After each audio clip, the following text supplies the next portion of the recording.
The purpose of this in the beginning is, get ready. I line the balls up. Now, and I'm gonna let Albie explain to you what's these balls for. All right, this is straight ahead. I gotta catch it using both hands.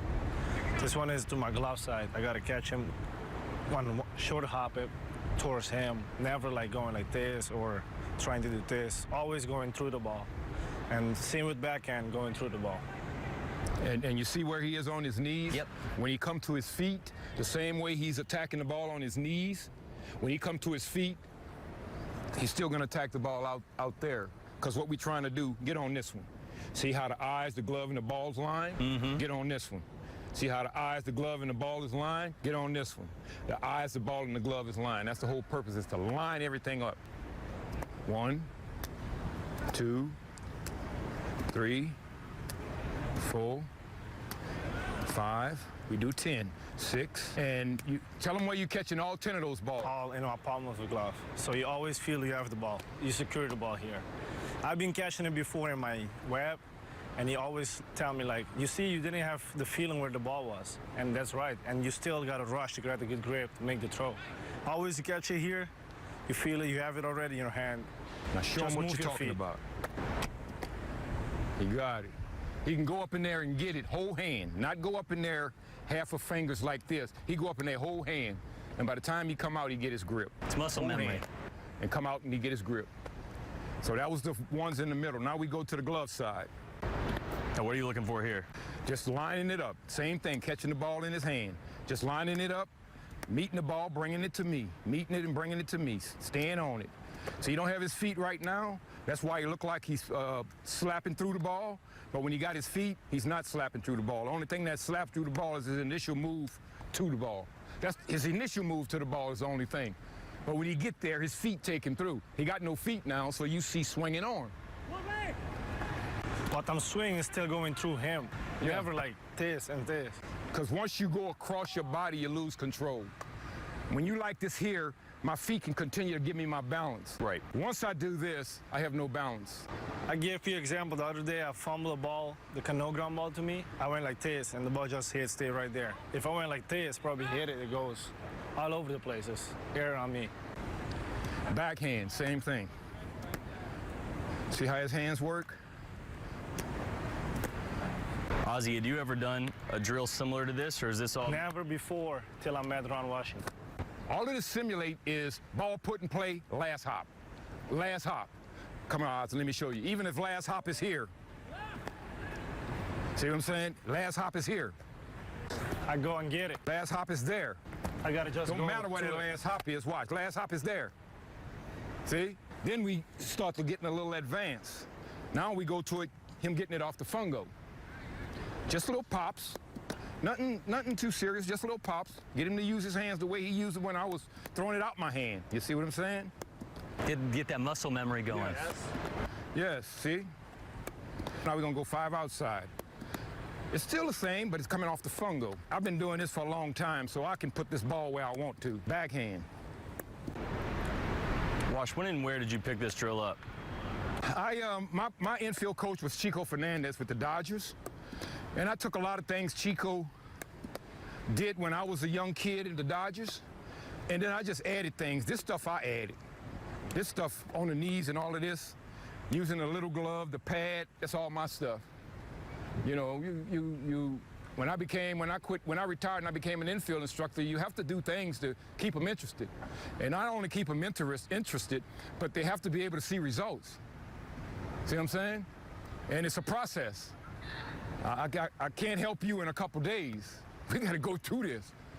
You know what I mean? And it might take all year for me to get them to understand what I'm trying to get them to understand. But when I talk to them, the game show them things that I say.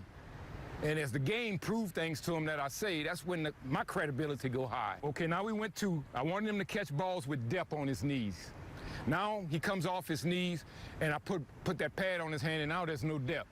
Now the same way you saw him use his hands in that glove, you're gonna see him use his hands on that pad. Show him the inside of that pad.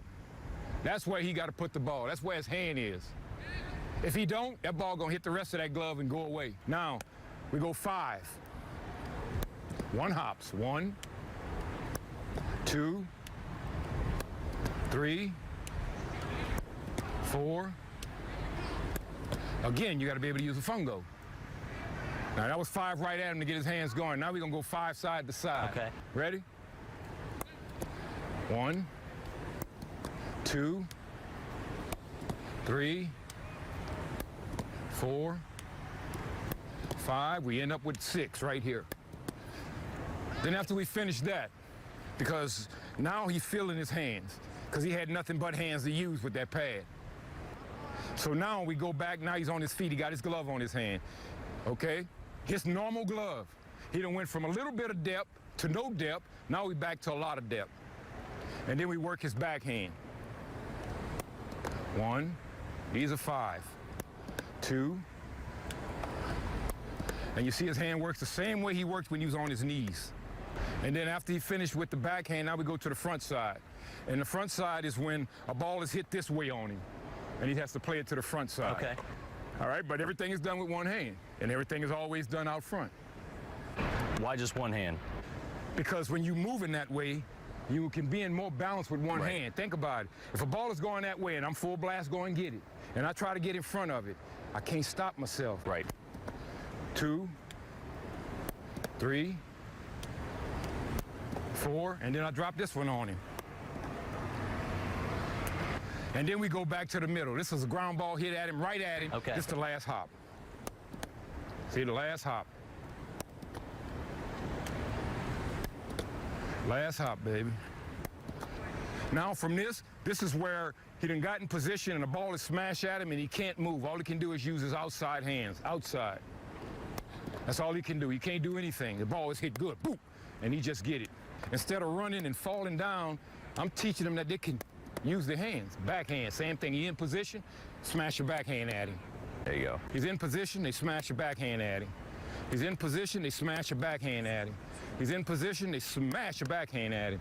He's in position, they smash your backhand at him. And then we go back in the middle. Backhand. Outside.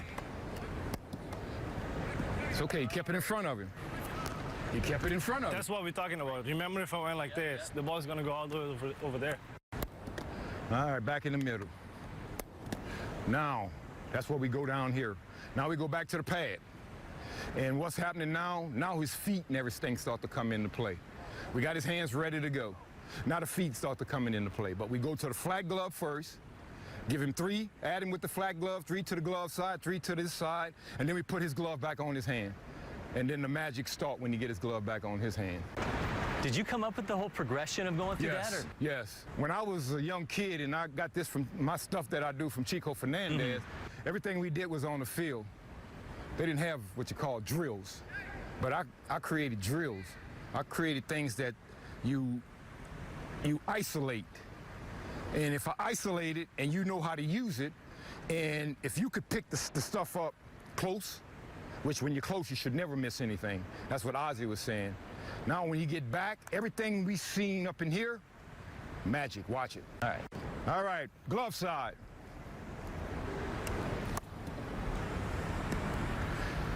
See where you're catching that ball? Everything's in line. When players first start this and you get their legs involved, do they ever start to lose Yes. the habits that you tried to build up on when they're here on their knees? No, never. Never. What I'm doing is breaking the old habits they got. These drills will expose where you wrong. You'd be surprised how many of those guys, when we first started, couldn't catch balls that close. Especially when I went to the fungo. Okay, now we're gonna go bare hand side. He got the pad on, but then when we go bare hand side, when you put the glove on, it'll be a backhand. But this here's a ball hit, you just move over, get in front of it. Ball hit, move over, get in front of it. Right at you, Oz. Now, get your glove. Now magic is about to happen. Right at you. Look at him. Glove side. Now we go glove side. This should be one hand.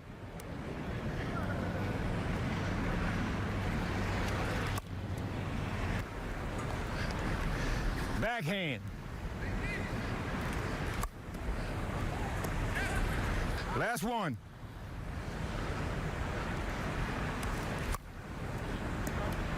A little extra mustard on that one. Every day we go through this, but this is where we end. Right. Because we in August. You know, when we was in April and May and June, it was everything. Everything. Because I needed them to find out how to use their feet, when to attack a ball that way, cut the angles. See what I'm saying? But now they got all of that. Because I can see it in BP now when we take ground balls, they're starting to make the right moves at the balls. And it took since February till now to get these young kids to start really understanding. Because the thing is, you got a lot of kids that can play defense, but don't know how. See what I'm saying? Ozzie can play. Camargo can play. Danson can play. But now what I'll do is I teach them how.